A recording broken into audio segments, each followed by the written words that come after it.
Hello everyone, একদমই মন ভালো নেই। সকাল সকাল যাচ্ছি ডক্টরের কাছে। প্রায় 3-4 দিন হয়ে গেল মাম্মার শরীর খারাপ, জ্বর এরকম এই ফার্স্ট টাইম হয়েছে। এত সর্দি হয়েছে, কাশি হয়েছে, বাট এরকম জ্বর ওর কখনো আসেনি। গোটা বাড়িকে যে নিজেই মাতিয়ে রাখে, সে যখন চুপ হয়ে যায় তখন কিরকম লাগে বলতো।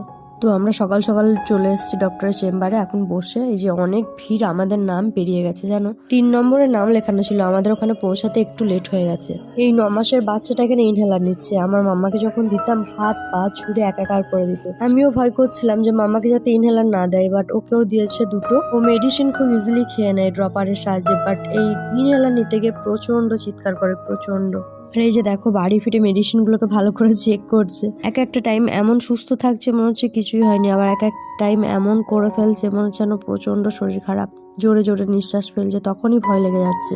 যাই হোক, ডক্টর দেখিয়ে এসে অনেকটা এখন শান্তি পেয়েছি, আশা করছি কমে যাবে। তোমরাও সবাই প্রে করো।